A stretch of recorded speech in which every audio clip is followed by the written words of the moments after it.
Monday Night Football, baby. We're here. There's only one other good play on Minnesota.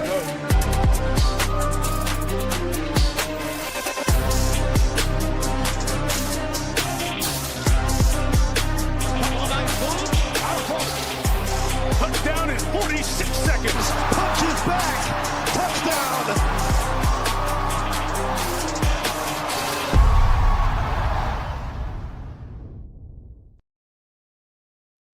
UFC 324 Run Pure Sports here with your picks, DFS, bets. We're going to go over all of this, and it's a start to another beautiful year, 2026. I am Mike Brown, a.k.a. H3 Buddha, here with John, JSU. JSU, we had a futures show this week. We have 324, and this card does start pretty well. We got some good names, top to bottom. But man, is this a tough DFS card. I have looked at this thing, and I've been doing this for years, man. You know that. You've been doing it for years. This is one of the toughest slates. I'm on the record of saying, even with the fight getting canceled, still one of the toughest slates I've ever seen.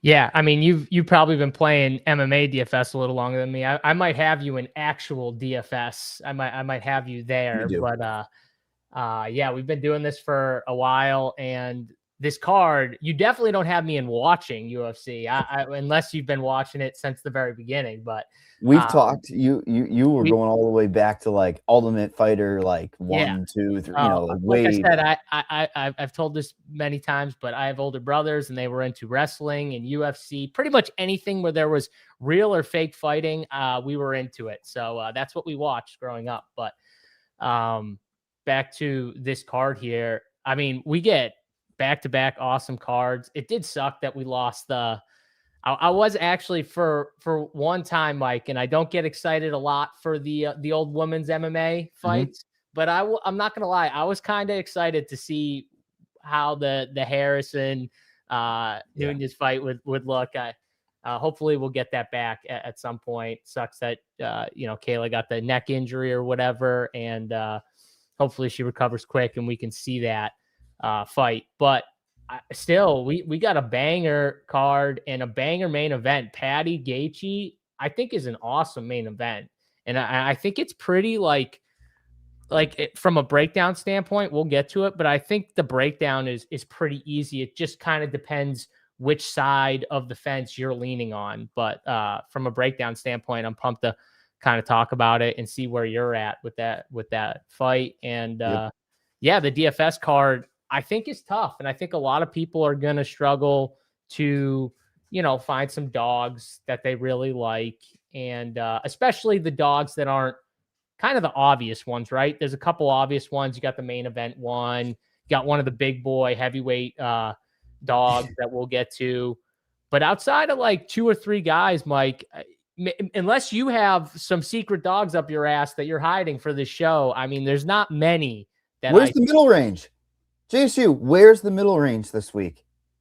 There's no middle range. There's 9,700, 9,900, 9,400, whatever. They got a ton of 9K guys, and then the middle range is dead and it drops off a cliff unless you like some what was it? Bukauskas. There's a couple guys, I guess, technically in the middle range, but there's not a ton. There's not a ton, that's for sure. No 83. Even give me an 83 priced fighter. There's just none of that, right? So it's going to create very obvious builds, like you alluded to. We'll go through it ABC wise. A very clear power puncher, but I think it's going to be creating a very interesting upper range. We've never really had a dynamic where we've had 99 and 9,700. I don't think we've ever had that situation because they're so priced above everybody else. You really need that opportunity cost, man. It's like, what am I going to give up on my lineups to get up to these guys? But let's start off with the first fight of the night, where we see Ty Miller making his debut here against Adam Fugitt. We have Ty Miller coming in as a minus 520 on DraftKings Sportsbook. He opened up there at a minus 300 range. Fugitt is down about a 4-1 underdog at this stage on DraftKings. I hope this is the fight that goes underlooked and people don't want to go here. First fight of the night. Fugitt's kind of that 50-50 veteran who may be able to I don't know, kind of crafty veteran, get somebody through with some striking. He's not the best in the world. I think this is one of those setups fights. It looks like Ty's going to be faster than him everywhere. I don't think there's going to be a lot of, grappling. I think it's going to be a lot of finish equity in this fight. And at minus 520, 9,300 for him, Miller on DraftKings. I think he's a great play because he gets you off of those 99 and Atiba, right? Like Umar. And perhaps people don't want to go here, right? They don't want to get burned by the first fight of the night. JSU, what do you think? Because I think we could get some lower ownership comparative. Yeah, first of all, shout out to all the people in chat. We're back. We got my boy the Bills, Lone Wolf, DFS Whisper, my boy Josh, Studio Josh Lee. Shout out to him. Good luck to his Broncos tomorrow. We'll be rooting on them. Sickle Mamba in the chat. Mike W. Boban Dryer. We got one of the Boban Dryer. Shout out to the Boban Dryer crew in chat. My boy Stevie Boynton, who just recorded a college basketball show. If you like college basketball winners, you could always check that out. He tries to do them once football ends, so I'm sure they'll start to be kind of a constant show on this channel right before our show. So most likely like 10 a.m. most Saturdays. So if you're into college basketball, don't miss out on that show. Stevie Boynton does a great job breaking down the slate for college basketball. Brady McFootball's in chat. We got Joe here. Where's JBC? JBC's traveling. If you want JBC stuff, Joe, you got to get in the Discord, okay? That's where you'll get all of JBC's his picks for every friggin' sport, UFC, college basketball, college football, NFL, you name it. Whatever, he throws bets out for pretty much every sport there is. Soccer, golf, his core plays for all these sports. If you want it, got to sign up, my brother. You got to sign up and become a member. And not a bad idea, though. Sign up, get in the Discord. Any membership on the site gets you in the Discord. And then you can add them in the Discord. You can hit them up, ask them questions. JBC, Big T, Stats, all these guys, Third and Schlong in the chat. You can hit them up, ask them about DFS, betting, whatever you got on your mind. So, what about Big T's pool? Is that still headed until lock, or is that closed? Yeah, so Big T's season-long pool, if you didn't see that already, Big T's running a season-long MMA pool for this card is the start. So you still have time if you want to get in. You do not have to be a member to sign up.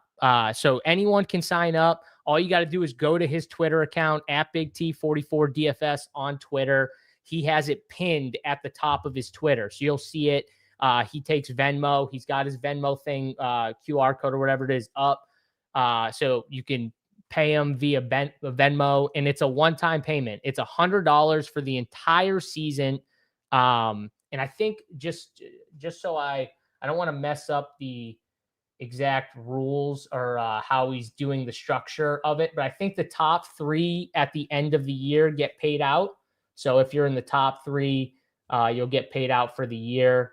And yeah, it's going to be for the whole season. So the entire year from this card until the very last card of the year. And it's just $100 one-time payment for the entire year. So if you're into, MMA DFS, which I'm assuming most of you guys are, and you want to do a little season long, you want to try out the season long league, get in there. Go over to Big T's Twitter account at Big T44DFS, or you can hit him up in Discord. But the easiest way to do it is just go over there and pay via Venmo and get in and go at Big T. Try and beat him in the old season-long league. So any questions during the show, you can hit us up.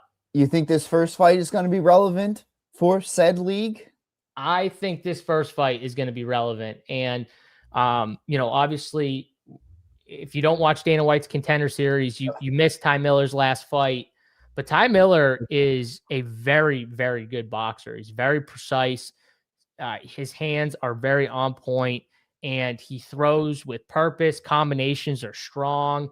Even his jab is just stiff, and it'll put you. His jab will put you down. That's how good it is. And I think it's just a bad matchup for someone like Adam Fugitt. If you watch Ty Miller's last fight against Jimmy Drago, the only reason it went to decision was of no fault of Ty Miller at all. Ty Miller went for it. and Ty Miller connected multiple times that kind of sat Jimmy Drago down a little bit. But Jimmy Drago's chin was just insane because he was taking like real shots to the chin and just not going out. It was pretty wild. I would recommend going back and watching that fight if you could, because Ty Miller, he threw in that fight. It's not like he sat back. I mean, he could have too, like in the third round, Mike, he could have just sat back. He won the fight. And he didn't. He kept going for it. He kept trying even towards the end. So I think he's a pretty good DFS play. If he fights anything like he fought in the Dana White Contender Series, Adam Fugitt's in big trouble. I think what you're going to see from Fugitt is he's going to start off. One thing you can do with Ty Miller is you can get him with leg kicks. He was giving Jimmy Drago just like, he wasn't even bothering at times checking it. He was just letting him kick his leg at times, which was kind of funny. And so I think Adam Fugitt's going to come in, leg kicks, try and level change, similar to his fight, last fight with Dolotov, or however you say his name. He pretty much started off with that. Dolotov's hands were really fast. Right when he started to feel how fast and powerful they were, he threw in a level change. Dolotov stuffed it. Mike, I don't know if you remember. It was a pretty good level change too. He stuffed it. Yep. Got against the fence. I think Ty Miller does kind of the same thing. His takedown defense might not be as good as Dolotov's, but I do think when it comes to like getting up, he'll be able to get back up. So even if he gets taken down, I think he'll be able to get back up.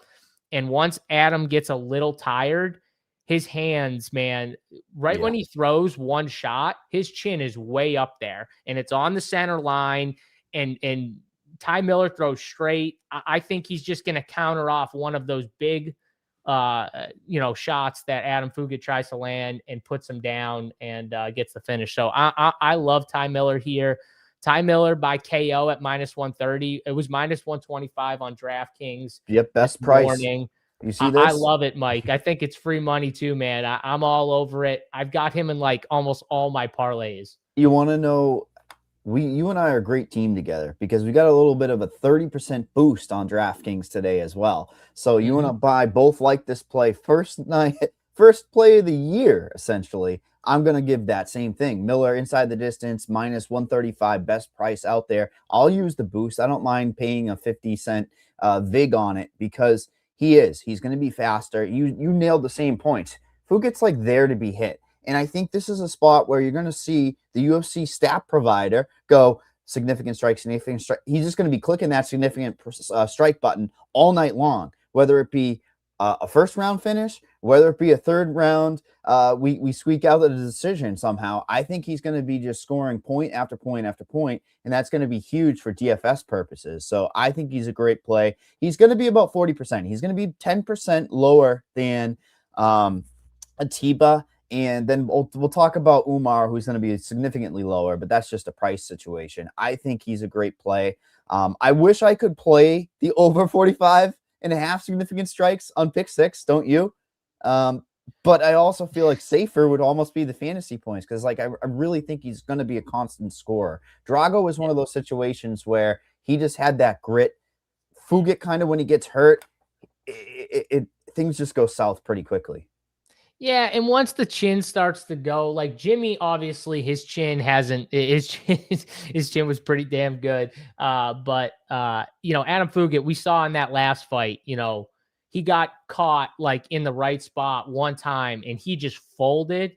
And I think so, like Ty Miller, all he needs is one of those shots that he got on Jimmy Drago, and he might just fold this dude.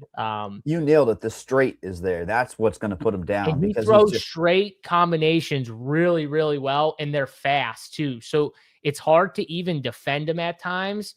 He's not just like pumping a jab to, to touch. Like when he throws that jab, it hurts. Like he's throwing it to set up the 1-2, which is fast and it's kind of tough to defend at times. So yeah, I think he's going to counter right off of one of Adam's shitty strikes and get him there.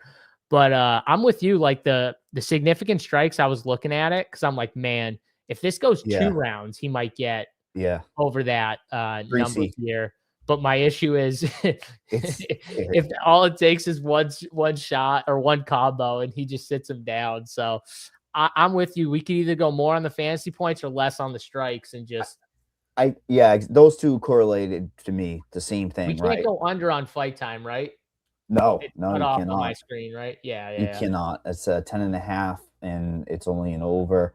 And it's not like we could take Fugitt unders either, because you feel like Miller would keep the range enough where he's scoring, and Fugitt's just, not scoring a lot. So let's pencil in the over 98.5. We know he didn't get there in the Contender Series, but again, that's a totally different situation. And this is 100% right. Fugitt's path is 1,000% going to be getting this fight to the ground or holding him against the cage. And I will say, at times when Jimmy was hurt, he was able to stall out the fight a little bit by holding him against the cage a little bit at times. And I'm sure that's what Adam Fugitt's plan is going to be. It's just when he starts to get tired, that's going to work less and less. But yeah, no, that's definitely his plan. I'm sure it will be. You're going to hear a few things when it comes to DFS from me on this particular slate. I'm looking for leverage. And I'm going to tell you something. Even with the percentages that we're looking at, I'm looking at Fugitt being 15%. It's just not enough leverage for me as well. I mean, he's not the guy that's going to break the slate. And when you're looking at leverage on this one, you're going to need points out of them. There's a few particular fighters who we're going to talk about that are underdogs that have such a limited ceiling. And I feel like he falls into the limited ceiling in Fugitt. I mean, of course, you would have to go grappling. I guess that would score well for DFS wise. But yeah, it's one of those situations where I think the A side is Miller, and he's going to be faster, stronger, you name it. We're going to move on to the heavyweight division here, where we see Josh Hoit versus Denzel Freeman. Everybody's favorite Freeman after that last fight where it was a stinker, and everyone's new favorite, and Josh Hoit as a favorite, minus 238 on DraftKings Sportsbook. Comeback on Freeman, a plus 195. Pricing's everything. I understand the price. A minus 200 is right where I would have set the line for Hoit. It's a heavyweight fight. But doesn't Freeman just have to survive to win this fight? Like, it feels just so freaking obvious what this fight is. And when it comes down to fantasy-wise, it's Hoit all day. A guy that's going to shoot like 10 takedowns is immediately in play. I don't know if he's going to get all these takedowns. And I really think there's going to become a time where his tank, he's just huffing and puffing in the second round. Somebody is going to stay in there against him, and they're just going to cock him, like just cold cock him, second, third round, finish him. I don't think this is the guy to do it. Could it be? Yes. When it comes to leverage plays, abso-freaking-lutely. I mean, Hoit's going to be a very popular play, and there's just not a lot of underdogs. JSU. I don't know where to go for underdogs. You're going to be horrified by one of my plays that you can probably guess. It's not Lewis, and it's not Freeman. At least Freeman has a ceiling, right? Like, if he wins, he's probably going to have to score, whether it be a knockout. Problem is, he might be on his back for a round or two. Yeah. So this is, oh man, the Freeman fight. You guys are, I'm going back to the horrors of remembering this Freeman fight. I got that fight so wrong too. Man, I thought Freeman was going to go in there and roll him, and he did the opposite, stared at him. I loved Binair's comment. It was like a controller broke. It literally was, dude. That's what it felt like. Like when you're jamming the button. Remember, like old school Nintendo, where you jam the button to like, go faster or go whatever, like jump higher or whatever it is, and win, like in Super Mario or whatever it is. Like it felt like the button just stopped working, and I'm trying to jam it, and I'm like, go, go, go, and he just won't move, and they're just staring at each other. In this fight, though, I do think both these guys are going to, they both have wrestling. We didn't really see it in Denzel's last fight, but he does have wrestling. I don't think he's going to be easy for Josh Hoit to just grab and throw down. Like if you watch the last fight he had against Max Hoit, like it took him a second to like get him down. Like he got a hold of him and tried, and then he finally got him down. Took a little bit. I don't know if he's going to be able to just ragdoll and get a hold of Denzel like that. I think he's going to have to get him like in the open mat, which he does have like better open mat takedowns, I think, than Denzel. But once you get tired, you know, those are harder to get, right? And then you start like going up against the cage, holding them, trying to get them down from there. I could see this fight stalling out. It wouldn't shock me if Freeman won either. It feels disgusting because I said I'd never pick this guy again, but I do think he has a path. I think he might be the slightly better striker when it comes to just like full on the feet kicks, strikes. He's got to be careful of throwing like too many kicks because, you know, you don't want to give him like Hogan an easy takedown here. But I do think the way he wins is kind of like a stuff the takedowns, boring decision, where kind of like what he did, where he just out volumes him a little bit on the feet and he stuffs enough takedowns to win, you know, 2 rounds here. And I do think that's viable. So I don't love this fight for DFS, but if you're 150, you know, if you have 150 lineups or 20, I do think you should play a little Freeman here. I'm going to be under on Hoit. Do you think it's just the wrestling on Freeman? It's just the wrestling that stalls it out, right? Like the counter wrestling stalls out. Yeah, exactly. Because I think the better striker is Freeman. So like, you know, it's one of those things where I could see it where Hoit tries to wrestle for a round. They get to the second round. The wrestling didn't work as well as he wanted it to. Then those takedowns get harder and harder in the second round. Maybe he loses on the feet a little bit. So we get like a close second round. And then the third round's Freeman. And it goes from there. So, I struggle. I struggle with this fight, but it would be dog for me if I had to pick a side. I've got it about 30-20 when it comes to ownership, 30% Hoit, 20% Freeman, not myself. That's what I have for projected ownership. I think Freeman will come in a little bit higher than that. I think because of the lack of options we have, it's a logical place to go to for some balance, right? I'm looking for win equity on this card. That's what's horrifying, is because I think it is a win equity card more so than a ceiling type of underdog. I still think you need points out of, you know, your underdog winners. There might be an underdog winner on this slate that gets like 40 or 50, honestly, and it could be perhaps Freeman. When you're looking at the DraftKings inside the distance lines, both of these lines, the best on the board, GSU, plus 120, plus 400. The way you were leaning is probably more towards the decision prop is what it sounded. And those lines got to be pretty decent out there, right? Freeman by decision, plus 800.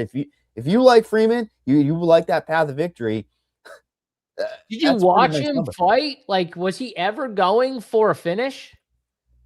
Hey, he might not like Hoit. A lot of people don't like Hoit. I think his gimmick is kind of comical. And I think Hoit's a little overhyped because of the, you know, the mic stuff and everything like that. He's trying to do his thing.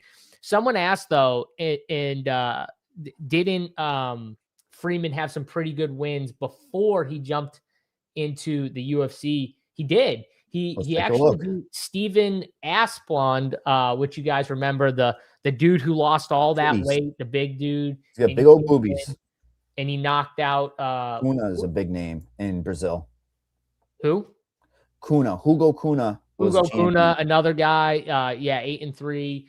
But Steven Asplund, that's a good win right there. And the way he beat him was pretty dominant. That's why when I broke down the fight he had the first time, I'm like, man, he kind of ragdolled Steve, like the way he did to Steven. I'm like, he should be able to do that exact same thing. Now, I don't think he can do that to Josh Hoit because I don't think he's going to ragdoll Hoit either. Like, I don't see him just throwing him to the ground, submitting, like, you know what I mean? Just like on top of him and just dominate him. But I can see where both of them kind of counter out the wrestling, and then we see a lot more striking than we want in the matchup, which makes it, in my mind, closer to the Freeman side than the Hoit side.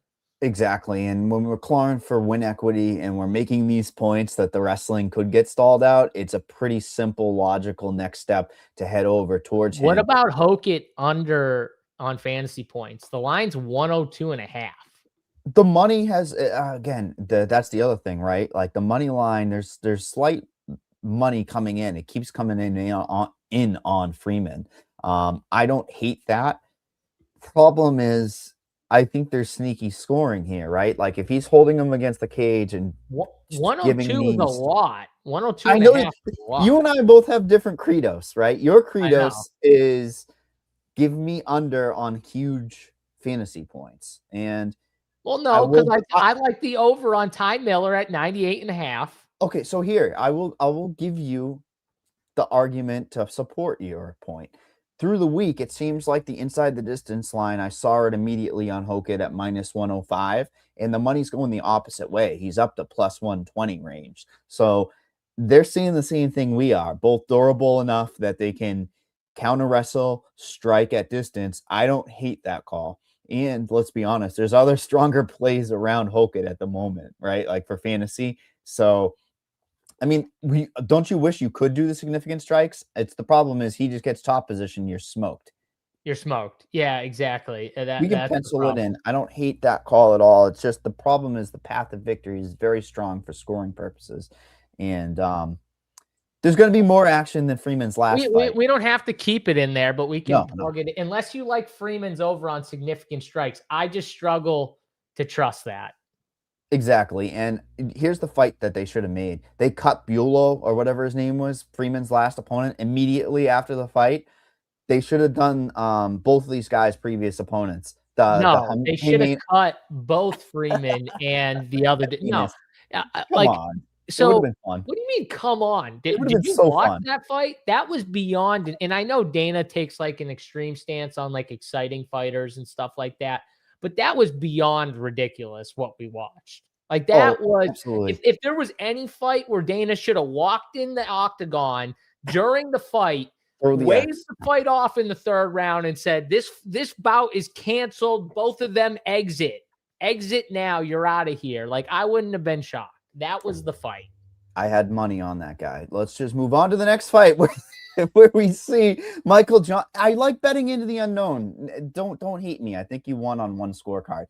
Michael Johnson, everyone's favorite value play on this slate. What are we doing? 2026. All the money comes down on him. You got the inside information? I don't have the inside information, but he's going to be closing as a favorite here on DraftKings Sportsbook. He's a minus 112 at the moment. It'll be a flip a coin by the end of it, but for fantasy purposes solely that I'm going to be talking about, 7,700, Michael Johnson. Yeah, I don't think people are going to want to play Alex Hernandez, who is one of the most hot or cold fighters in the UFC. I mean, if you get an Alex Hernandez fight correctly, you win all the money. That's just how it is. Like he is that. The variables are all over the place. We got Michael Johnson elevated in age. Is this a vet test? That's where I think where the money is coming in. But I'm also worried, is Alex Hernandez sick? I mean, there's something going on because the money movement in the past 24 hours is absolutely absurd. And of course we have this shit happen, you know? Yeah. WWF Super Nintendo games had to pound the button to win the grappling. See, Jason knows. Jason remembers those games. But yeah, no, and two people have asked this. No, I haven't seen the it was announced this morning. Did they last just night. Post it? Was it just posted?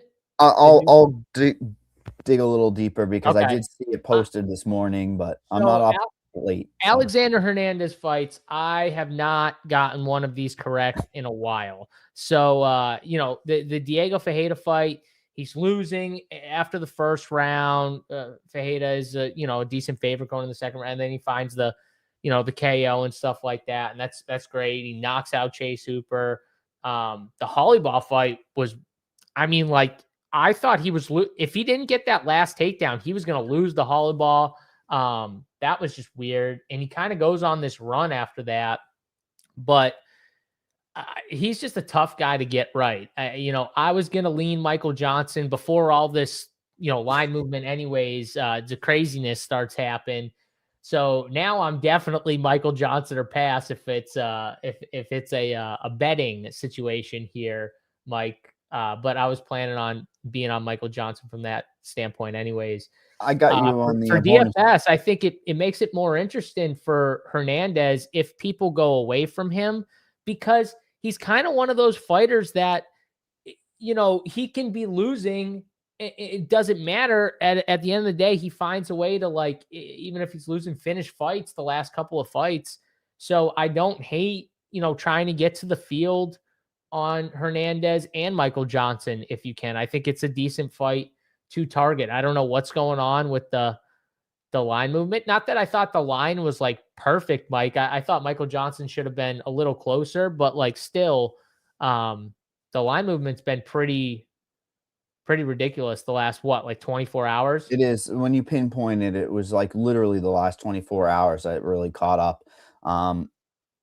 It screams some type of sickness to me because it's something you can't overlook. I mean, it's 60 points. And once you get past the 50 cents mark, right, you're like, okay, something's going on. I don't think it's necessarily an injury. I mean, Alex is the same type of situation for you as me. I can't get the guy right to save me. The Chase Hooper fight. Chase Hooper was a massive favorite in that fight. Like, he had distance, and then he just goes and says, fuck it, balls to the wall for the last 10 seconds and murks him. Like, he's clearly very, very talented, Alex Hernandez. And he's probably the more likely to finish this fight, right? Like, if there's a finish, I would be absolutely shocked if Michael Johnson was the one getting a finish in this spot. Well, unless Alex is actually hurt, which is what, you know, chat's saying right now. Like, you know, Hernandez injured, or, you know, Johnson will skyrocket. I do agree with that. Johnson, he's going to skyrocket in ownership. I mean, he's 7,700. We don't have a lot of great dogs on this card. Like Mike said, the mid tier is kind of dead. It's a dead range. So 7,700 is kind of huge for your lineups. And flipping to a favorite, right, Mike? Has he fully flipped? Yeah. Again, if you kind of aggregate in the average odds out there, it's a -104, -114 for Hernandez. Again, DraftKings Sportsbook has him as a favorite. It's going to be favorite by the end of it. You and I both see what happens, right? That money starts moving, then the whole floodgate starts, right? What's Johnson by finish? It's neck and neck now, but if you look through the week, it was not really that great. Now he's plus 240 from plus 350, dude. That's a full point. It is interesting. Chat's kind of talking me into like not avoiding this situation now. And even if he's injured, it's like, I don't know. Have we seen Hernandez quit? I'm trying to remember. The Cowboy Cerrone is what it is. He was way too talkative, and he thought he was the hot king shit there, right? And then he got caught. So I don't put that was years ago. That was what, 6 years ago now? Yeah, I know. It's hard to avoid for DFS. I've got Johnson coming in at 40% owned now, and there's a very, very big world where this fight busts. You and I are kind of sniffing it out, but now with the lack of dogs, the inability for the dogs to put up points, Johnson's probably very much in play for DFS. And I mean, like, clear cash play. If you're avoiding him, you consciously are avoiding him, right? And I don't think you take Hernandez, right? Typically in these situations, you try to take the opposite side to kill that equity. I don't think the play is playing Hernandez because he's just a reverse value now. Like, I guess the case would be he's what, 8,500, right? Like, he's affordable, but he's affordable, yeah. I don't see Hernandez being the guy. Unfortunately, money movement the problem is when guys are hurt like this, sometimes maybe they'll do things that they don't normally do. Maybe Alex kind of pushes it earlier and tries to force something, and, you know, maybe he connects. I mean, at the end of the day, it's still fighting. You can be injured. When's the last time Michael Johnson got a finish? I'm genuinely curious. It's got to be 5 to 10. Let's see. Michael no. Can we not count what's in the bag? No, dude, like, let's not count what's in the bag. Come on. I mean, what's in the bag? There's a finish. All right, yeah, fine. Alan Patrick. I mean, guess he's Michael got old Johnson is a hamstring. good fighter. Like he's a good fighter. You know, not that he's, you know, finishing people left and right, but he is a solid fighter here. You're talking me into I don't hate playing him. taking a shot on the inside the distance line. What'd you say it was again? It's crashed down to plus 240. It's lagging 240. behind. Give me 1 second to catch it up. No, But that's fine. That's fine. yeah, it was plus 240. And again, it went from plus 350 on DraftKings Sportsbook down to plus 350 inside the distance. So, you know, following some sort of good money. Sounds like that's the path. Pick six wise, I can't imagine you or I. Johnson's plus 105. So how the hell can the inside the distance be plus 240? On what, knockout? That's what he's saying. Oh, I'm of course it's not highlighting it on the DraftKings on the Fight Odds IO. I will discover this here. Hold you on. know what he might do? He might be smart enough to build a same game parlay, which sometimes Mike's giving me fake news right now. I gotta find it out myself here, chat. Michael Johnson is plus 240 inside the distance. What are we talking about? That's what I said. Yeah. Yeah, I know. You're right. Slappy's giving me fake news. Come on, Slappy. But again, I can back him up a little, unfortunately, is because sometimes the same game parlays are just slightly mispriced when you build it yourself compared to what the standard odds are. Maybe, but not that far off. Not plus 240 or plus 105. Let me ask you, pick six wise, are you going to take the quote unquote value on any unders on this one now that we have Mr. Hernandez as pick'em at 73 points? Technically, we should be taking that value, technically, but I think we both know it's going to be really greasy here. It's being dealt to us. Like, we got the ace king, right? But we have to get our pair.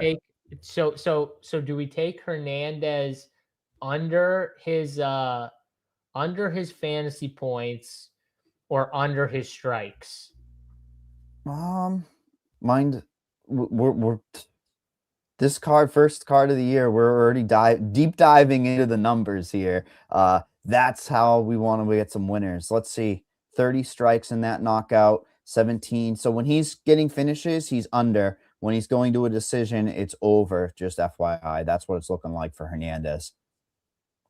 Yeah, I don't know. I kind of lean the strikes, Mike, unless you have a separate take. I mean, if he's injured, what's he going to do? He's going to try to wrestle? Maybe. I mean, nobody successfully wrestles Michael Johnson, really, besides an OV on a last name. I like the under. Clearly, he's injured, right? It's got to be. So I don't hate it at all. Let's move on to the next fight of the night before we just spend 10 hours on the crazy value that we're dealt. But did we take the under on strikes or I did. The strikes. Okay. I went strikes. Yep. And I think they're both the same type of play too. Like, honestly, what I'm going to get better at this year when I'm making plays is making two with the same thing just to make sure I'm okay. But that's neither here or there. Let's move on to the next fight where we see the most unlucky fighter, ? In the UFC. Alex Perez versus Charles Johnson. We have Charles Johnson as the favorite on DraftKings Sportsbook, a minus 155. I say the most unlucky because, man, is this guy probably one of the most talented guys that just cannot string together a win streak. And honestly, can't stay healthy. He's plus 130. He falls into the win equity type of category for me. A guy that always scores in his fights, but he gets caught in a guillotine. He gets caught by a strike. He gets caught injured. It's frustrating. Alex Perez fights are so frustrating. You're winning until you're not. And, you know, I was somewhat cashing last week or last time he fought. I'm like, yeah, I'm going to win this bet. And I'm like, maybe I should hedge out. And then he gets killed. What do we do with him? Alex Perez. I think his time has passed. I still think he's a good fighter. It is interesting though. Like, look at who Alex Perez has fought. If you take out the Nicolau fight, it's been all grapplers, dude. Pantoja, Makayev, Tyra, Almabayev. It's literally like the opposite. And now he's got to go fight Charles Johnson. Like not like the exact same thing here. So it will be interesting to see. He's going from fighting like kind of the elite of the grapplers in that division, right, Mike? Like those are the elite of the elite when you look at grappling or wrestling style fighters. Those are the guys, really. So he goes from fighting, you know, one type of fighter to someone like Charles Johnson, who, by the way, knocked out Joshua Van, right? We all remember that, right? Joshua Van, who's now the champion and stuff like that. So Charles Johnson does have some pretty damn good wins. The Kavanaugh win, I think, is a really good win here, because I really like Loner Kavanaugh. I think is a good fighter like that. He's a damn good prospect, and for him to put him out like that was impressive to me, at least. So you know, it is one of those fights where the only thing I worry about with Perez is, like, you know, he still has good leg kicks. You still got to be careful of those leg kicks. But I do like Charles Johnson in this matchup. I think Charles Johnson honestly has a chance to get this thing done inside the distance. I wouldn't be shocked.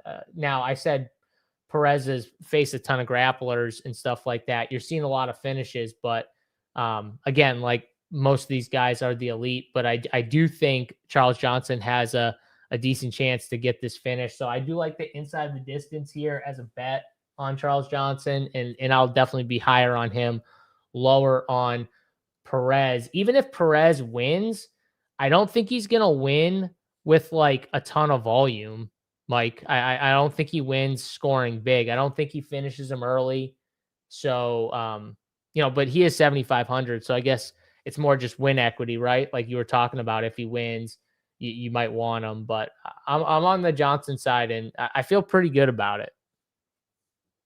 You're on mute. Yeah. It's a good point. You're on mute. You like that one. Somebody that said I had feedback, so I'm trying to figure out the feedback issue. Oh, I don't know.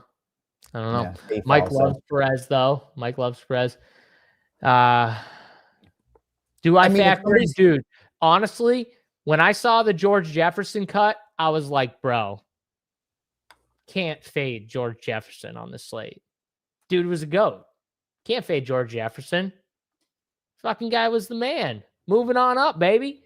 Love George Jefferson. Do you even know what I'm talking about? Tell me you know what I'm talking about. No. Oh, my God. You never seen the Jeffersons? No. Oh God, Mike. After the show, I'll show it to you. This is bad. We can't start off like this. Well, performance bonuses. Beanair was so nice to put it into our Discord, which you guys should be getting into.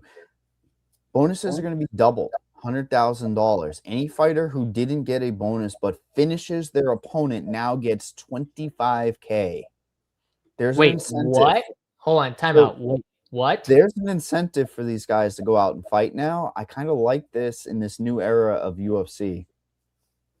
Oh man, this is great. So you're telling me that whether they get the bonus or not, if they go and finish their opponent in any way, they get $25K on top, no matter what. Like, oh, I love this. I mean, oh, baby, we're betting more finishes, people. Bet more finishes, less decisions, more finishes. Yeah, this is great. Thank you for the intel, Beanair, because that is a game changer, isn't it? I mean, the ugly women's MMA is now even more so ugly, I would say. In this particular fight, when you wait, time out. I didn't mean bet more finishes in the women's fights. I just want to make that clear. I'm still gonna fade a lot of the finishes in the women's fights, but continue. Especially on this one. Yeah. Perez is somebody I am forced to mix into my like 150 if I'm playing 150 this week, right? Because of the style. He never fails for scoring, whether it's he's getting in. I think this fight is as simple as it's all the way in or all the way out. You somewhat alluded to that for Perez, right? He needs to be all the way in and distance, which is going to be him just ripping shots, trying to get to Charles, body lock, try to get to his legs. Charles is a wrestler somewhat at heart. People somewhat forget that. Yeah. But he can stop those takedowns. He's going to want a distance strike. There's a few fights on this slate where the dynamic is very frustrating, right? You have a scoring ability in one fighter. Let's just go back to the Hoit situation. It's a guy that constantly 130 fantasy points, right? Perez actually sneakily is one of those guys, but he's facing a guy like Johnson who's going to mitigate that, just like Freeman, right? There's a lot of the same mirror type of matchups. So I have worries about fantasy points in this particular fight. Even does pick 6. Look at Charles Johnson at 82.5, and he's plus 200 to get a finish in the fight. A second round finish for Charles Johnson would get you there. This is just a frustrating card up top to bottom. Do you see anything for pick 6 wise? Because honestly, if you like Charles Johnson as much as you do, you should probably play him in DFS. He's going to be lower owned compared to everybody. I am going to play him in DFS for sure. 20% is super low. He's basically the same percentage that Sean O'Malley is going to come in, and O'Malley has the same, or has the name value behind him. Yeah, I mean, just looking at my stuff right now, Charles Johnson's one of my 5 highest owned guys on the entire slate. Just looking at my stuff right now. So. Yeah, and it's an ownership card, right? Like when you're trying to attack a card that is very tight on pricing and difficult to break down, you got to be playing the ownership game. That's what it comes down to, and leaving money on the table. Okay, I'm not 50 years old. Get out of here. I just liked old shows. Okay, I have older brothers. He always falls back on the older brother thing. I'm an old child. What do I have? We watched old shit. Like, we watched old shit all the time. I didn't have control of the TV, Mike. There was one fucking TV. Okay, it's not. I keep saying you had to hold the fucking antenna up, didn't you? Yeah, I was the TV bitch. I will say one other thing about this bonus thing, because the more I keep thinking about it, I will say one thing it's definitely going to affect is betting unders on significant strikes. Because now guys are not, like Benair said, they're not going to coast in the 3rd round. Neither side will. But there's going to be way less coasting probably just to kind of get their win and get out of there. They might continue to go for it. So not only are we betting finish, we got to be careful about betting too many significant strike unders. The Hernandez one I still kind of like because I feel like it's just high. But note, I'm going to be careful about betting too many of those. And I think if I'm betting Charles Johnson on pick 6, it would be more on fantasy points. But it's up to you if you want to plug it in. Can we pencil? Because I don't hate it. I don't love it either, but let's just pencil for the time being because we are already 45 minutes in and at a snail's pace. I think I'm still younger than most of you guys is the funniest part. Like most watching, I'm still younger than probably. Mike, I'm younger. I'm older than you though, right? You're younger. I just turned 35. No, you're older than me. I turned 35 in August. Wow. So I got to go meet George Jetson. Oh no, that's Jefferson. Let's move on to the next fight. Where we see another good show. Another good show. The Jetsons. Don't tell me you've never seen that show. Yeah, of course. Fred Flintstone. Let's move on to the next fight where we see Modestas Bukauskas versus Nikita Krylov. When I talked about mid-range, this is the fight here in the mid-range. Modestas, a minus 142 on DraftKings Sportsbook. Comeback on Mr. Krylov. Best price out there is on DraftKings, a plus 120 if you like that side of things. Not sure how you could touch Krylov after his last couple fights with a bit of confidence. He certainly is the better competition that he has fought, the tenured guy in the UFC. But Modestas worked his way back. Okay, I just see career trajectories in this fight concern the shit out of me because you have Modestas who worked his way back. You have Krylov, who was the tenured guy who had faced the cream of the crop, and now he's getting dusted back-to-back fights. Something's got to give here. And you know, I love a middle range. There is a lack of a middle range. We have the inside the distance lines are just too hard to avoid on this slate. I really think if you're building lineups, this fight is at such a high rate going to be in an optimal lineup, GSU, that I don't know how you avoid it. Minus 110 inside the distance line for Modestas on this slate is such a tremendous value that you're being dealt at his price tag. And Krylov, let's talk about that exact thing I was talking about in the beginning. The equity to kill off some of the ownership, right? If Krylov's winning, he's going to destroy the ownership for Modestas. What do you think about this fight, X's and O's wise? Because I think Krylov has way more tools to win the fight. I think he could try to go grappling. I think he could do many different things. He could even competitively strike, I think. I just think Modestas hits harder. We've seen Krylov go down already. But man, is this like a sneaky banger of a fight on a card that does have some of the scoring ability question marks. Just don't shadow box. Let's just not kickbox at distance, JSU. Do not do that. And if, you know what? That's the type of card this is. You and I both know how this is going to happen. Yeah, so I could see paths to Krylov being able to win the fight. But I ultimately think that he's going to struggle getting inside on Modestas. Modestas does a good job with range. He has nice kicks. And I think Krylov's going to struggle finding his way in, maybe to get a takedown or get some of his wrestling and grappling going. And the chin is just completely gone with Krylov. Like, the chin is just no more. And I think Modestas hits hard enough to where, you know, if he connects once pretty good, he's going to hurt Krylov bad and then kind of just finish it off here. So I'm on the Modestas side. Modestas isn't a fighter that I love backing, but I think in this matchup, it sets up pretty good for Modestas to be able to come out with a win, and maybe a win by finish. But if you do like the Krylov side, I mean, let's be honest, like, Bukauskas is a tough dude. Dominic Reyes obviously has power. Those are the last two guys he got knocked out by. So solid fighters right there. And, you know, now it's like, okay, we go from that to Modestas Bukauskas, who I don't think is on the level of those two guys, but kind of right in the middle. Gatekeeper. You know, he's a gatekeeper. yeah, Let's call him what he is. If you get past him, you're sniffing the top 15. Right. Exactly. So, you know, it's a fight that I'm going to probably have a little bit of both fighters for DFS, just because, like I said, I could see Krylov winning.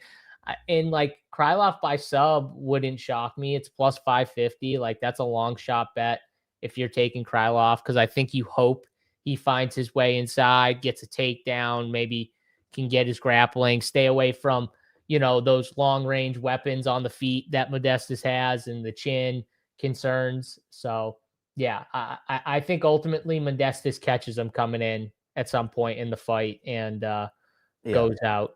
And what's wild to me is that currently I see people playing more Krylov than Modestas here. And I think it's because of the price situation that we have. We are just clawing for underdogs. And it's a cesspool once you get past Perez, I would say, even, really, let's be honest. I think Krylov is more owned. So I think it makes Modestas that much more valuable. Really, let's be honest, right? Because if Modestas is going to be lower owned and has a direct path knocking out Krylov in the first round, he's the key cog to this entire slate. I'm looking for a clip. I'm clip farming right now, but I don't care because I want to give the right breakdown, right? And I'm seeing it as 25 to say 30% for Modestas. I see Krylov being that a third of the field or more are going to play him. And I agree with them, right? Like, you have to, because he has more tools. He's the veteran tested. It's just, we've seen this time and time again, where are they just going in there to get a paycheck at the end of the day? Like, is he already checked out? Because it certainly didn't seem like he was necessarily trying the hardest in his last two, and he was just getting steamrolled by much better competition. So something's going to give. You and I both sniffed it out. Yeah. I wish... when you look at the level of competition these guys have fight, like, it's not close. Krylov is fought the clear higher level of competition. I mean, we're looking at Modestas Bukauskas, obviously the Paul Craig fight, but if you go past that Paul Craig fight, you are not going to like what you see, even though he's winning. Jan Cutelaba, Sequeira, who might be one of the worst fighters we've seen, Prochniau. He lost to Vito Petrino. Zach Puago, however you say his name. Karate Combat.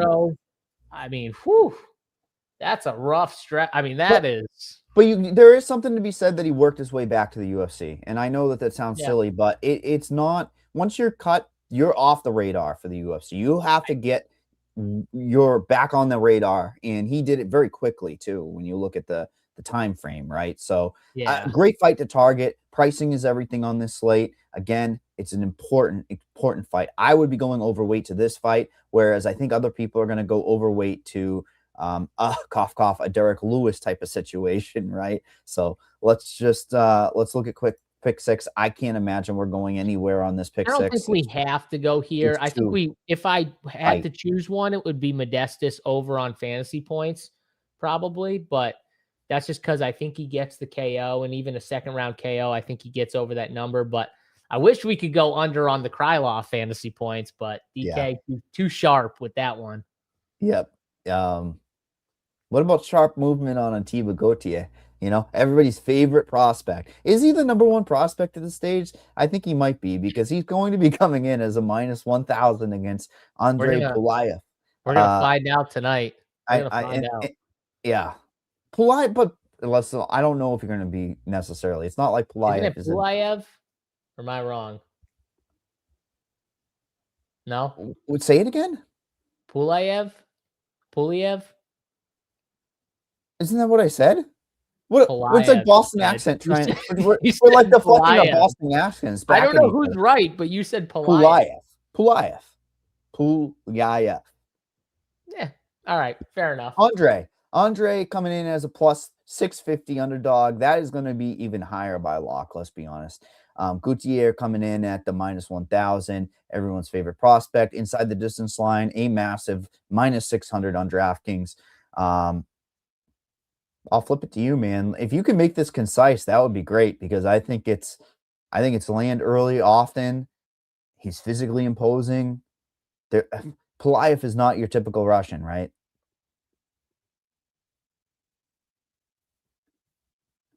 He's not. He's not your typical Russian. He wants to strike. He's not. You're not going to see as much wrestling. And I will say, in some of these fights, obviously, like when Atiba goes in there, like guys are going to want to stay at range or hold this dude against the fence, try and get him down or something like that, because he is powerful. He's athletic. He's a physical specimen, and one shot and you can go out. And if he gets you up against the fence and you get caught, you're in big trouble. I think Pullaev, you're going to see a lot of kicks, and I think it could honestly force the hand of Atiba here to where he's got to go forward unless he wants to just get kicked at range. And yeah, I mean, I think he gets. I think we see another finish here. Pullaev is a tough dude, but wow, that's a bold call, dude. It's yeah. I mean, what a bold call. It's not like I'm saying anything crazy here. It's Atiba, and I think he wins spectacularly. So I'm sorry, I got to be sarcastic. I mean, how? Oh, that's right. You can be a dick. It's fine. How are we supposed to break this down, right? Like, are we supposed to say, "Oh, Pullaev has value because he's plus 650"? You could say that Pullaev is going to take him down or hold him against the fence. That's the path, right? And I don't think he's going to do it, but yeah. Say it. I'm more of the DFS minded type, right? You know this. I know this. I'm literally thinking DFS. 50%. By the way, the 107.5 line. Quick wing and bust. Like me. I want to click the less as bad as possible with the 107.5 line. But that to me strikes it as UFC's stats is going to count the first knockdown, right? And then somehow his his elbow touches and they count that a knockdown. Yeah. Then he punches him again as hard as he can, bang, falls back down. Oh, let's give him another 10. That's what it screams to me. Like, that's the concern. It's probably a fight that we don't have to touch, even the significant strike line. I mean, unless you see something. No. I just wanted to talk DFS, right? Like, we rarely have the occurrence where we have two 9K fighters, upper 9K fighters like this. He's $300 more than Silva. Cross Silva out of the pool. Don't even think about that. It's Miller, Gautier, and Umar. I understand Gautier being 50% on because he does have that minus 650 inside the distance. He's the stronger inside the distance. But I'm going to talk up cousin Umar in a bit because I think he might be the better play, honestly, for $200 more. And Gautier, just his window to scoring is going to, on paper, be quick win or a deep first round finish, right? Those are the two paths because I don't think he's going to have the volume in a second round finish. I think it's probably 65% that it doesn't score well. Do you agree with that statement, or am I seeing it wrong? You'd have to have multiple knockdowns in the second round for him to actually pay off his salary on this slate. Well, yeah, I think you're going to want a first rounder where Umar, honestly, I think you're going to want a 3-round takedown fest. You know what I mean? Like it's a different kind of want for some of these guys. And yeah, Atiba, the first, 2 minutes is crucial. You know what I mean? Like it's crucial. 2, 3, 4 minutes. You need that first round finish, and you definitely want a knockdown, which first round finish you're probably going to get a knockdown, get screwed by something like that. So it's not hard to get over the field on Andre here. He's like less than 5% owned. Yeah. I think you're doing the game wrong if you don't have him in a, what would you say the cutoff is? 20-man pool? If you're making a pool of 20 lineups, I mean, where's the cutoff? 1 out of 20 is 5%. So, I mean, I think that's the cutoff, right? Yeah. Unfortunately, that's how we have to break down these fights, right? It's all about percentages. We know the A side. Gautier is the blue chip of all blue chips. He is the best prospect. That was my question, right? He's the best prospect. I think he is. I think he's got to be up there. He's Ngannou 2.0. Dude, he's so massive, and he's so young. Like, yeah, he's a beast. By the way, there was a comment. Man, I missed it. Oh, here we go. Right here from Supreme Juice. He says, why are we acting like these guys weren't fighting for 50K bonuses before? Nothing has changed. What do you mean nothing has changed? First of all, if you think guys were fighting hard for 50K, well, what happens when they double it or triple it or quadruple? What do you mean? And then on top of it, now you get a bonus just for getting the finish. How is nothing changed? I don't even understand. Now these guys are going to there's going to be less coasting probably. Guys are going to want their finishes. You don't even have to be like one of the bonus guys to get the actual bonus now. You just have to get a finish. Should I be betting more of those gone in 60 seconds? That's one of the worst lines in betting. It's so bad. It's such a bad bet, but there are so many people that must touch it and be like, oh, it's going to be a first-minute finish. In this particular fight, who's the brokest fighter on this card? There's only one answer. It's all the unnamed prospects, right? And guys that are, it's Fugitt. There's only one answer. Who? It's got to be a Fugitt, right? Like he's on a mid contract. He's at least fought in the UFC. Like there's some guys. Freeman. What about Ty Miller? He hasn't even got a shot yet. Oh, he's fine. He's. You know what's weird about Ty Miller? He hasn't fought yet. He hasn't even gotten any money yet from the UFC. He's fought one time for Dana White's Contender Series. Yeah, which is like a slap on the back in 2K. Yeah, whatever it is. Last thing on this Atiba, it's plus 500 a first-minute finish. Such a bad bet. I can't believe people would possibly touch that. So, also just for the record, I would probably take the over 13.5 strikes on Piath. I'm just that wild, man. We're not going to do it. I'm just throwing it out there. Let's move on to the next fight, where I did allude to one of my favorite plays because of the path of victory. It is Umar Nurmagomedov, a minus 1,600 on DraftKings.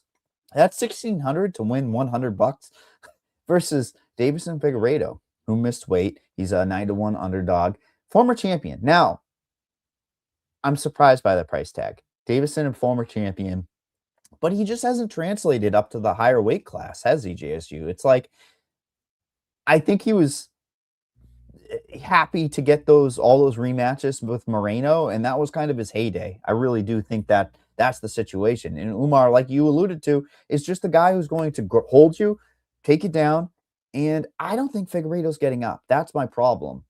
I want Figueiredo to get up so damn bad that we have over 3.5 takedowns, that he gets, but I don't think he's getting back up. He just doesn't have the ability. He seems to be complacent once he's on the mat. So I want Umar to just lay the hammer, try to freaking take his head off when he's on the mat and on top position. I think a finish is not going to score well. This It's a wild thing to say, but at And 9,900, the problem is, what if he lays on him for 3 rounds, Mike, but he doesn't get the volume takedowns? So he only gets like 4 takedowns. He's probably not going to score what you want anyways. You want like him to get 6, 7 takedowns. Oh, no. Don't say 6, 7. Don't say 6, 7. 8, 9, 10, 11, whatever. You want him to get that number, those upper tier numbers, like literally double what the takedown line is. You want at least, I think, in a lane price situation. Look at the inside the distance line. It's plus 125 for the highest price guy that we've had in a hell of a long time. He arguably could have been the first 10K fighter that we've ever had, and he's plus 110 now inside the distance on DraftKings Sportsbook. That's probably moved a little because of the weight miss, right? And typically I would look into the weight miss as a strategic thing, but I don't think it friggin' matters at all.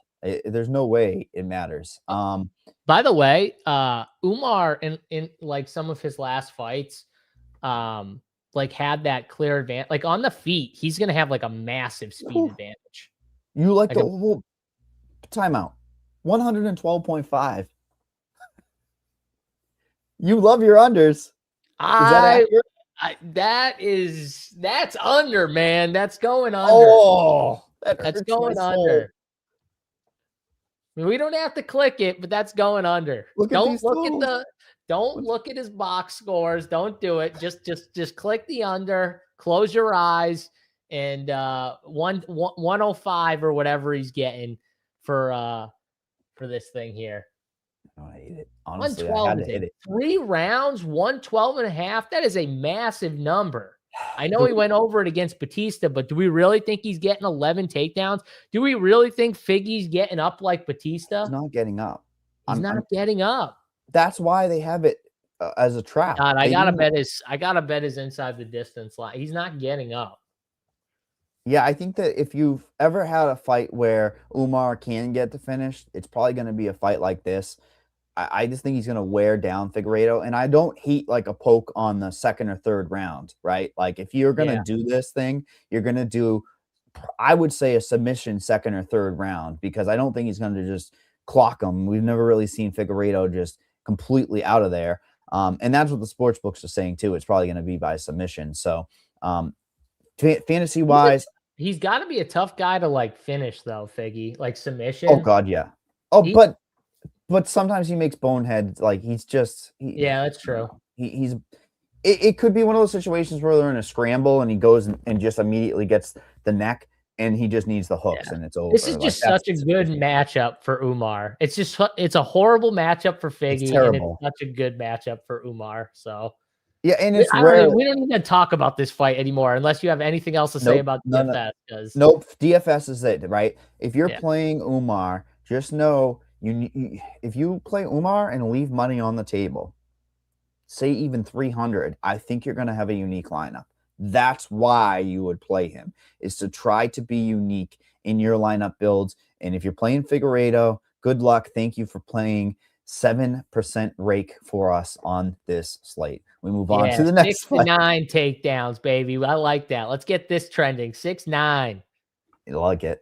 Like it. And yeah, that's where our age goes, by the way, just so you know. That's the better number than the other one you said. Ugh, gross. Gene Silva versus Arnold Allen. Yeah, this is a fight, right? It's minus 238 for Gene Silva at this stage. You not like this fight? 195 for Mr. Arnold Allen. Do I not like this fight? On paper, I absolutely love this fight. I just think doesn't sound like you're very excited Gene about Silva doesn't do anything until he does it. Gene Silva falls into the Derek Lewis pool for me. Yeah, but Arnold Allen moves. Go watch Arnold Allen's fight. I know he's not. I particularly don't love Arnold Allen, but when you watch him fight, he's at least like moving forward. He's at least like trying to pressure a little bit in these fights. It's just he's fighting really good fighters. You know what I mean? Look at who he's fighting, like Giga, who just kept circling off and kept trying to stay at range, and Arnold Allen kept trying to pressure and did at times. It's a terrible fight for fantasy. I don't know how you're saying it's a good one. So I think what's going to happen is I think both these guys are good. I think we're going to see almost a dick swinging contest at some point. Dude, you remember the Dan Hooker Arnold Allen fight? You remember that fight? Of course. I think it could end up being something like that. So you're trying to mirror I'm just saying, I think it could end up being something like that. I'll back your point. I'm able to see all sides. With the new bonus thing, Gene Silva will be barking, running forward like a wild man more than he ever has. Arnold Allen does not. He's not running backwards. Arnold Allen doesn't run backwards. He moves forward. It's just it's like even in the Max was just kind of like countering off Arnold Allen and just like moving back, just sticking him a little bit. Like Giga circled off constantly. Like you look at these guys, Dan Hooker was the only one who was like, I'm going to pressure you. Well, I could see Gene Silva just barking at him and just saying like, screw it. I want my bonus. I'm going to go right at this dude. Well, what happened last time for him? I mean, it's Diego Lopes, but regardless, he threw the same shot that he was throwing, that Gene was throwing, and took him out with his own shot. He took him out with his own shot. He did. Did he not? No, it's just funny when you said it. It's just funny when you said it. Oh my God. And it's like all for me in this fight, it comes down to finish. If there's a finish, I think Arnold Allen's a decent dog play. I don't want to bet Arnold Allen, but I think for DFS, I think he's a better dog play than you're giving him credit for on this slate. How is he not as good of a play as Denzel Freeman? I'll tell you why. I just don't think there's enough volume. I think it plays out at distance. And here's the thing. Arnold Allen does not have the best optics. He's pretty pale. So it just takes a couple shots and he's going to be bleeding all over. Coming from you, Mike, pretty pale. Coming from hey, I'm just an honest guy, okay? You know, and it's true. It's like, yeah, this is what I want to know. Okay, Mike, Freeman or Allen, DFS? Freeman is the better play. Oof, 100%. And it's terrifying. That's because terrifying. I think it's that type of slate. I'm going to play both these guys, but I'm just saying, I think they're very similar dog plays. And I think if you said to me, you know, Allen's the better one, I wouldn't be like, oh, that's crazy. So let me break it down. And are you looking at the win equity or pure scoring ability? Because a plus 600 inside the distance for Allen does not scream scoring ability. Just kind of going off of the metrics. No, it doesn't. I think it's more though the matchup. Again, like I said, go look at you know the last guys he's fought: Giga, Evloev, Holloway. Those are just they're not easy matchups for anyone. First of all, and second of all, to like score really well on top of it, they're just tough spots. You know what I mean? I think Gene Silva. Let's be honest, like Gene Silva will just go into like hunt mode. He can be hittable. He's dangerous, but Arnold Allen at least has power. Like we've seen him hurt guys. He doesn't go for it as much, but neither does Denzel Freeman. That's what I mean. Like I don't understand it. Like neither are the guys. Look at the 7K range and pretend like Derek Lewis and Justin Gaethje aren't there and tell me that they're not the same as the rest of them. Obviously Justin Gaethje because he gets 5 rounds. So it's not fair to compare. And then, you know, Derek Lewis because he's Derek Lewis, but you take those guys out, it's like, okay, who are you going to, Mike? Because you got to play some of these guys. You can't just X them all out. You're not going to like the next fight then. And because I told you weren't going to like this. And I said it from the beginning, you're not going to like my play. Are you playing thug? Oh, goodness. It's an ownership play. I'm clawing for equity. I agree. Did Arnold Allen steal Mike's girl? He might have. Yeah, it's not even Arnold Allen hate, dude. It's just that Gene Silva's going to slow the pace down, and that's the problem. It's literally that type of slate where Gene Silva has plus 130 inside the distance. I can't get behind a guy like Allen at plus 600, even with this struggle for money line equity. Allen's a tough dude to like just get out though. We're 100%. glossing over that too. Like he's not an easy guy to finish. Oh, absolutely. So like, do we think this extends? And if so, we should be liking some type of significant strikes or I personally think it does, and I don't even hate the Arnold Allen over significant strikes. See, I can compromise a little. That's a compromise right there. I don't know if we need this fight though for pick 6.